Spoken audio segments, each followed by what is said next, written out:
সুনামগঞ্জের দিরায়ে চলন্ত বাসে কলেজ ছাত্রীকে ধর্ষণ চেষ্টা মামলার অন্যতম আসামি বাস চালকের সহকারী রশিদকে গ্রেপ্তার করেছে পিবিআই। ভোরে গোবিন্দগঞ্জ থেকে তাকে গ্রেপ্তার করা হয়। শনিবার দিরাই থেকে সিলেট ফেরার পথে চলন্ত বাসে ওই ছাত্রীকে ধর্ষণের চেষ্টা করে বাসটির চালক ও সহকারী। নিজেকে বাঁচাতে বাস থেকে লাফ দেয় ওই ছাত্রী, এতে গুরুতর আহত হন তিনি। সিলেট ওসমানী মেডিকেল কলেজ হাসপাতালে চিকিৎসা নিচ্ছেন তিনি। এই ঘটনার আরেক আসামি বাস চালক এখনও পলাতক রয়েছেন, তাকে ধরতে অভিযান চলছে বলে জানিয়েছে পুলিশ। এই ঘটনায় জড়িতদের দ্রুত গ্রেপ্তার এবং দৃষ্টান্তমূলক শাস্তির দাবি করেছেন স্থানীয়রা।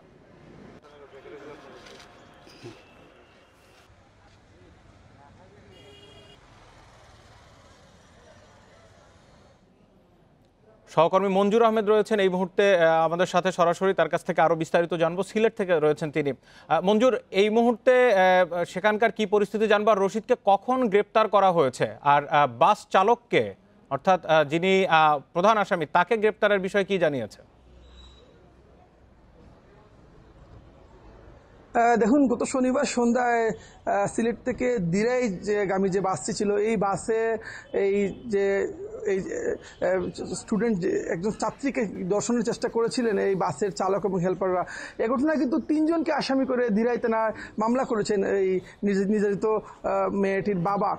এরপর থেকে কিন্তু আইন শৃঙ্খলা রক্ষাকারী বাহিনীর সবকটি ইউনিটে কিন্তু এই যে বাস চালক এবং তাদের সহকারীদের গ্রেপ্তারে তারা কাজ শুরু করে দিয়েছে। আজকে সুনামগঞ্জের গোবিন্দগঞ্জ এলাকা থেকে এই যে বাসের সহকারী রশিদ আহমদ, তাকে কিন্তু গ্রেপ্তার করেছে police bureau of investigation PBI Sylhet বিভাগের একটি বিশেষ দল। কিছুক্ষণের মধ্যেই এই সিলেটের যে বিশেষ পুলিশ সুপার রয়েছেন মোহাম্মদ খালেদুজ্জামান পিবিআই, তিনি আমাদের সাথে কথা বলবেন এই বিষয়ে এবং বিস্তারিত জানাবেন আসলে কিভাবে তাকে গ্রেপ্তার করা হয়েছে এই রশিদ আহমদকে। তো এই ঘটনার পর থেকে কিন্তু এই যে মূলত বাসের চালক যিনি আছেন, প্রধান অভিযুক্ত বাসের চালক, তাকে কিন্তু এখন পর্যন্ত গ্রেপ্তার করতে পারেনি। তো আমরা পুলিশের বিভিন্ন উইংয়ের সাথে কথা বলছি, তারা যেটা বলছেন যে তাদেরকে গ্রেপ্তারে কিন্তু পুলিশ প্রথম থেকেই কাজ শুরু করে দিয়েছে এবং খুব শীঘ্রই হয়তো তাদেরকে গ্রেপ্তারের আওতায় নিয়ে আসতে পারবেন এমনটা তারা আশা করছেন। আর আপনি জানেন যে এই নেককার জন্য ঘটনার পর থেকে কিন্তু সিলেট জুড়েই কিন্তু একটা প্রতিবাদের জোর উঠছে। একটা চলন্ত বাসে একজন ছাত্রীকে এভাবে ধর্ষণ চেষ্টা করা হয়েছে, এটা একটা নেককার জন্য ঘটনা। এই ঘটনার তারা দৃষ্টান্তমূলক শাস্তি দাবি করছেন। তো কিছুক্ষণের মধ্যে আসলে পিবিআই পুলিশ সুপার আজকে ভোর রাতে রশিদকে গ্রেপ্তার করা হয়েছে এবং তাকে সিলেট পিবিআই কার্যালয়ে নিয়ে আসা হয়েছে।